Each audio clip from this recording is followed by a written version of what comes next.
Hello friends, welcome to தோட்டமும் தோப்பும். என்னோட சப்ஸ்கிரைபர் எல்லாருக்குமே மிகப்பெரிய நன்றிங்க. நாங்கள் ரொம்ப நல்லா இருக்கோம். நீங்கள் எப்படி இருக்கீங்க? வாங்க வீடியோக்குள்ளே போகலாம். இன்றைக்கி விசாகனுக்கு ஃபஸ்ட்டு டே ஸ்கூலுங்க. ஸ்கூலுக்கு கிளம்புறதுக்கு முன்னால் நம்ம தோட்டத்துக்குள் இருக்க கருப்பராயன் கோயிலுக்கும் கன்னியாத்தா கோயிலுக்கும் போயிட்டு வந்துடலாம் அப்படிங்கிறக்காக கோயிலுக்கு வந்தோங்க. இவங்க எங்கள் தோட்டத்துக்கு பக்கத்தால் இருக்க பெரியம்மாங்க. இதுதான் நம்ம தோட்டத்தில் இருக்க கருப்பராயனுங்க. பெரிய வேப்ப மரத்துக்கு அடியில் கருப்பராயன் இருக்காங்கங்க. பாருங்களேன், வேப்ப மரம் ஏதாச்சும் இருக்குன்னு. இந்த தம்பி தன்வந்த் விசாகனுங்க. நம்ம தம்பி தருண் விசாகன். 2 பேரும் சேம் ஸ்கூலுங்க, சேம் கிளாஸு. அவர் இயர்லி ப்ரீகேஜி போனார், நம்மால் போகலைங்க. அவர் அதனால் ஸ்கூல் எக்ஸ்பீரியன்ஸ் அவருக்கு இருக்குது. நம்மால் இது ஃபஸ்ட்டு டே ஸ்கூலு. இது வாய்க்காலுங்க. வாய்க்காலுக்கு பக்கத்தால் கோயில் இருக்குது. வாய்க்காலில் தண்ணி இல்லைங்க. பெரியம்மா சொல்லிகிட்டு இருக்காங்க 2 பேர்த்தையும் எப்படி சாமி கும்பிடணுன்னு. அவர் பக்கத்தால் நின்று கும்பிட்றாரு, நம்மால் எங்கிட்ட ஒடியான்ட்டாருங்க. யாரு கூடயும் அட்டாச் ஆக மாட்டாருங்க, தனியாகவே இருந்து பழகிட்டார். இது எங்கள் காட்டில் இருக்க கன்னியாத்தாளுங்க. பாருங்களேன், இந்த கன்னியாத்தாள் ஆத்தி மரமும் வேப்ப மரமும் இணைஞ்சிருக்குங்க. இணைஞ்சிருக்கிறதுக்கு கீழே இருக்காங்க. ஆத்தி மரம் பொதுவாக காட்டுக்குள்ளே இருந்தாவே நம்ம மழை காலத்தில் வர இடியும் மின்னலும் நம்ம தோட்டத்துக்குள்ளே இறங்காது அப்படிங்கிறக்காக ஆத்தி மரம் விடுவாங்களாம். இங்கே சாமி எங்களுக்கு ஆத்தி மரத்துக்கு அடியில் இருக்காங்கங்க. பார்த்தீங்கன்னா தெரியும், வேப்ப மரமும் ஆத்தி மரமும் இணைஞ்சு போயிருக்குங்க இந்த கோயிலுக்கடியில். கன்னியாத்தாளுங்க இதுக்கு. ஃபஸ்ட்டு டே ஸ்கூல் போகிறான், நம்ம தோட்டத்துக்குள் இருக்கிற சாமிகளை கும்பிட்டுக்கலாம் அப்படிங்கிறக்காக வந்தவங்க. வீட்டில் எல்லோரும் குளிச்சுக்கிட்டு இருக்காங்க. நானும் விசாகனும் தான் குளிச்சுட்டு கிளம்பி வந்தவங்க. வேன் போகிறதுக்குள்ளே சாமி கும்பிட்டுக்கலாம் அப்படின்ட்டு. இது நம்ம காடுங்க.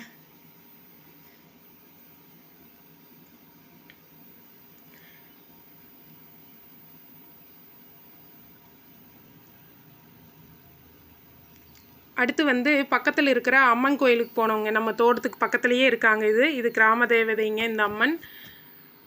இந்த அம்மன் கோயிலில் அமாவாசை, பௌர்ணமி, வெள்ளிக்கிழமை அப்படின்னா கோயில் நீக்கி இருக்கும், பூஜை ஆகும். இடைப்பட்ட நாட்களில் வந்தோம்னா கோயில் சும்மா சாத்தியிருக்குங்க. நாங்கள் தோட்டத்தை சுற்றி இருக்கிறவங்க வந்தோம் அப்படின்னா சாமி கும்பிட்டுட்டு போய்க்குவோங்க. விசாகன் பொதுவாகவே வீட்டில் பற்றி பற்ற வச்சாலே அவன் தான் சுற்றணும் அப்படிம்பாங்க. தப்பாக தான் சுற்றுவான். சரி பழகுட்டு அப்படின்னு சொல்லி நாங்கள் பற்ற வச்சு கொடுத்துருவோங்க. கோயில் சுற்றியும் தோப்பு, பச்சை பசையேன்னு இடம். இப்படி இந்த கோயிலுக்கு வந்தாலே ஒரு அழகாக இருக்குங்க. அந்த பக்கம் ஆறு, இந்த பக்கம் வாய்க்கால், நடுவில் இந்த அம்மன் கோயில் இருக்குங்க. அதனால பசுமையாக இருக்கும் எப்போவுமே. வாங்க அப்படியே கோயிலை சுற்றியும் வியூ பார்த்துக்கிட்டே வாங்க. நான் போன வாரம் பழனி போயிருந்தோங்க. அந்த விஷயத்தை உங்கள் கூட ஷேர் பண்ணிக்கிறேன். தெரியாதவங்க தெரிஞ்சுக்குங்க, தெரிஞ்சவங்க ஸ்கிப் பண்ணிக்கோங்க. பழனியில் பயங்கர ரூல்ஸ் அண்ட் ரெகுலேஷன் மாறிடுச்சுங்க. நாம் ஃபோன் நாட் அலவுடுங்க. ஸ்டெப்பில் ஏறுறதுக்கு விடுறதில்லை. நாங்கள் காவடி கூட தான் போயிருந்தோம். வெள்ளிக்கிழமை அன்னைக்கு கொடுமுடி போயிருந்தோம். சனிக்கிழமை அன்னைக்கு உள்ளூர் கோயிலில் அபிஷேகமும் தீர்த்தமும் விட்டோம். ஞாயிற்றுக்கிழமை அன்னைக்கு காலையில் பழனி போகிறதா பிளானுங்க. அந்த ஞாயிற்றுக்கிழமை சஷ்டியும் வந்துருச்சு. ஞாயிற்றுக்கிழமை எப்போவுமே வீக்கெண்ட் இல்லைங்களா, லீவாக இருக்கிறவங்களும் தரிசனத்துக்கு வருவாங்க, சஷ்டிக்கும் வருவாங்க, காவடிகளும் வரும். அதனால கூட்டம் அதிகமாக என்னன்னு தெரியல. பொதுவாகவே கூட்டமாக தாங்க இருக்குது. உத்தரத்துலேருந்தே பழனியில் கூட்டம்தான். காலையில் எங்கள் வீட்டில் எல்லாருமே ஊர் சின்ன ஊர் தாங்க. கலசங்களும் அதிகம் இல்லை. ஊருக்குள்ளே விட்ட கலசம் போக பழனி போக வேண்டிய கலசம் 15 கலசம் தாங்க. 15 வீட்லேயுமே குழந்தைங்க இருந்தாங்க. குழந்தைகளை கூட்டிகிட்டு போகிறோம் அப்படிங்கிறக்காக சாப்பிட வச்சு கூட்டிகிட்டு போய்க்கலாம். அங்கே மண்டபமெல்லாம் பேசலைங்க. இங்கேருந்து போய் ஸ்ட்ரெயிட்டாக தீர்த்தம் விட்டுட்டு ஊருக்கு ரிட்டன் ஆகிற மாதிரிக்கு பிளானு.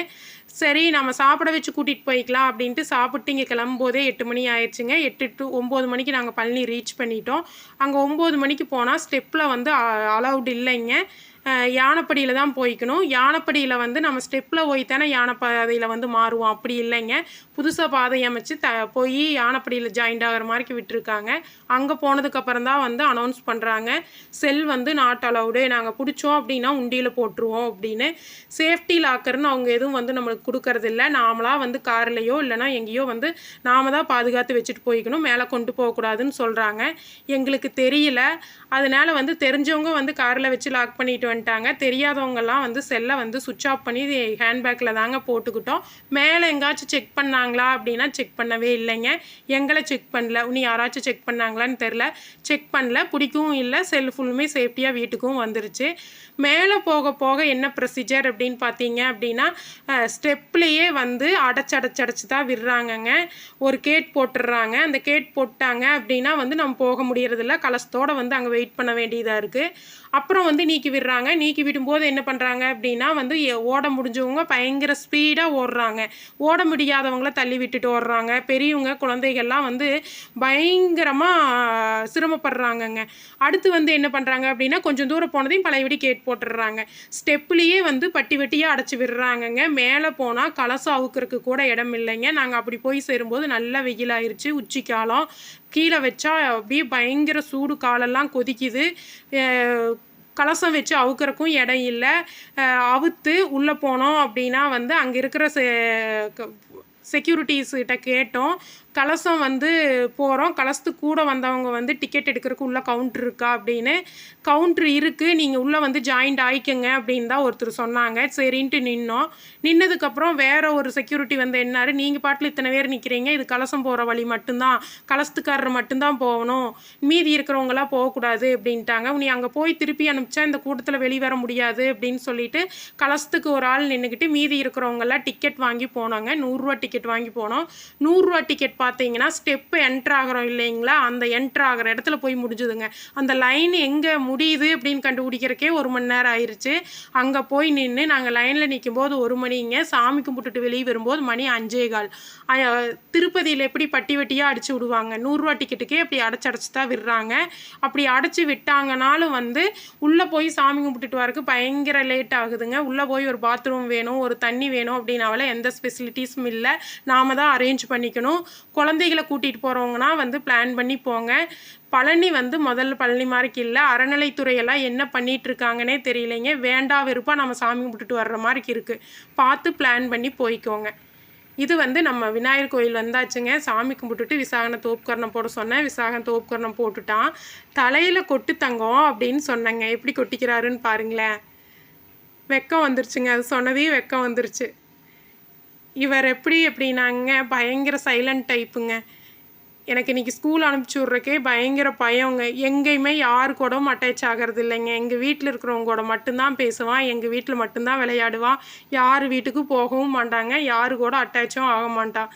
எப்படி ஸ்கூல் போய் எப்படி இருப்பான்னே தெரியலைங்க. சரி ஒரு 4 நாள் 5 நாள் போனால் அவனாக பழகிக்குவான் அப்படிங்கிற ஒரு நம்பிக்கையில் வந்து சாமி கும்பிட்டுட்ருக்கேங்க. அம்மன் கோயிலில் யாருமே இல்லைங்க. நாங்கள் 2 பேர் தனியாக சாமி கும்பிட்றோம் அப்படிங்கிறக்காக அந்த பக்கத்து காட்டில் இருந்த அண்ணா வந்து கூட நின்றுட்டு இருந்தாங்க. அந்த அண்ணன் கூட பேசிக்கிட்டே நாங்கள் 2 பேர் சாமி கும்பிட்டோங்க.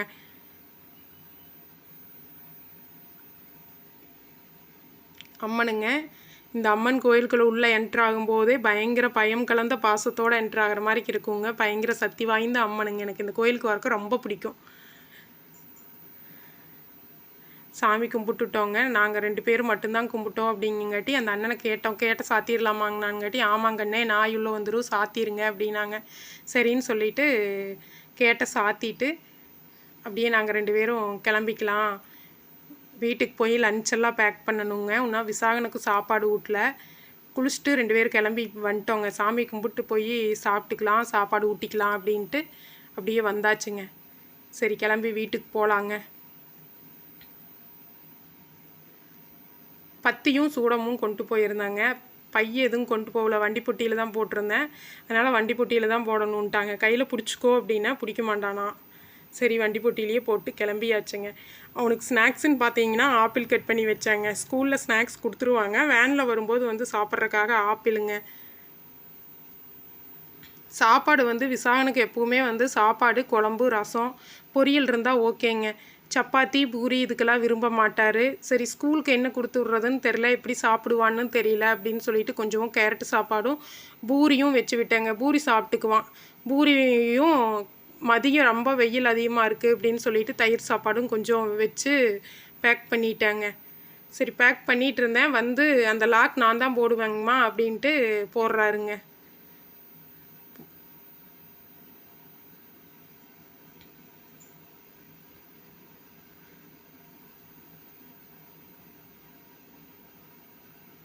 போட தெரிலங்க. எப்படி டிஃபன் பாக்ஸ் நீக்கி எப்படிடா சாப்பிடுவேன் அப்படின்னு கேட்டனுங்க. நீங்கள் சொல்லி கொடுங்கம்மா, நான் பழகிக்கிறேன் அப்படின்னானுங்க. நீ எப்படி போய் நீக்கி எப்படி சாப்பிடுவானோ அவங்க ஸ்கூலில் வந்து ஹெல்ப் பண்ணுவாங்கன்னு நினைக்கிறேன். எடுத்து வச்சாச்சுங்க. அவனுக்கு வந்து ஆப்பிளும் சாப்பாடும் தான் வச்சு விட்டேன். லஞ்சு டவலும் ஸ்பூனும் ஒன்று வச்சிடலாங்க.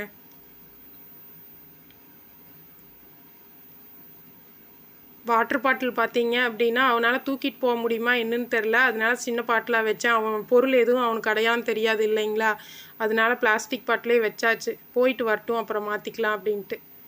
பாப்பா லஞ்ச் பேக்குங்க. பாப்பா ரெகுலராகவே வந்து அவளுக்கு வேணுங்கிறத பேக் பண்ணிக்குவாளுங்க. நான் ஹெல்ப் பண்ணணுன்ட்டு இல்லை. சரி விசாகனுக்கு பண்ணும்போது நாமளும் பண்ணி கொடுத்துடலாம் அப்படின்ட்டு. அவள் வெள்ளரிக்காய் வேணும்ன்ட்டு கட் பண்ணி வச்சுக்கிட்டாங்க.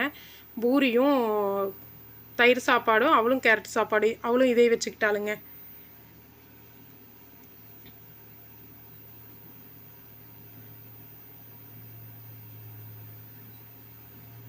பாப்பா எப்படி அப்படின்னா ஸ்கூல் கிளம்புறது வந்து எல்லா வேலையுமே அவளே செஞ்சுக்குவாளுங்க. நான் வந்து தலை சீவி விடணும், தலைக்கு குளிக்கிற அப்படி இருந்தால் நான் குளிச்சு விடணுங்க. இல்லை அப்படின்னா அவளே எல்லா வேலையும் செஞ்சுக்குவா. அவளுக்கு வேணுங்கிறது ஃபுல்லும் அவளே எடுத்து வச்சு அவளே கிளம்பிக்குவாளுங்க. ஸ்நாக்ஸும் எடுத்து வச்சுக்கிட்டா. லன்ச் டவலு,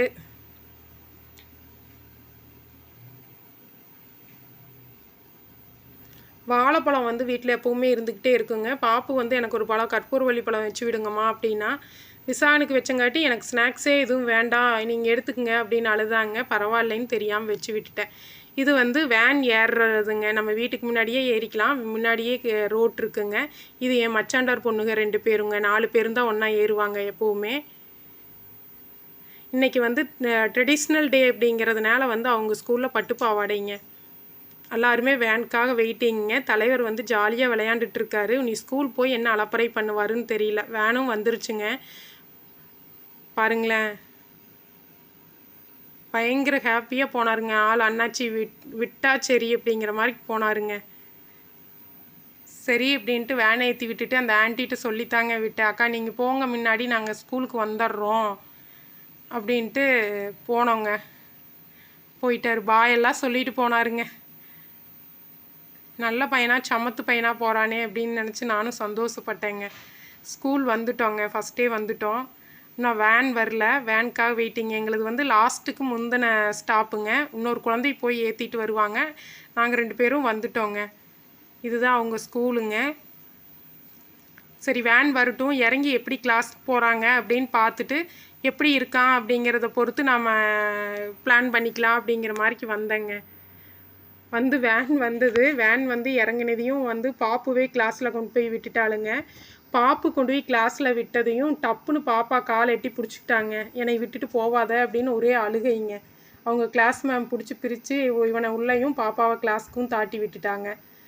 சரி அப்படின்னு சொல்லிட்டு நான் 2வது போனேங்க. போய் பார்க்கறக்கு விட மாட்டேன்ட்டாங்க. நீங்கள் கிளம்புங்க, நான் இங்கே ரொம்ப ஏதாச்சும் பிரச்சனை பண்ணான்னா நான் உங்கள் செல்லுக்கு ஃபோன் பண்ணுறேன், நீங்கள் வீட்டுக்கு கிளம்பிக்கிங்கன்ட்டாங்க. கிளாஸ் கிட்ட போனாலே பயங்கர சத்தங்க. விட்டுட்டு வர்றக்கே எனக்கு மனசு இல்லை. நானும் ஒரு மணி நேரம் வெயிட் பண்ணி பார்த்தேங்க. வேன் டிரைவரும் பழையபடி வந்து அவங்க மேமும் நீங்கள் கிளம்புங்க அப்படின்ட்டாங்க. அப்புறம் நானும் கிளம்பி வீட்டுக்கு வந்துட்டேங்க. மதியமாக அவங்க அப்பா ஆஃபீஸ்லேருந்து அப்படியே கூட்டிகிட்டு வந்து வீட்டில் விட்டுட்டு போயிட்டாங்கங்க. இந்த வீடியோவை இதோட முடிச்சுக்கிறேங்க. பாய்.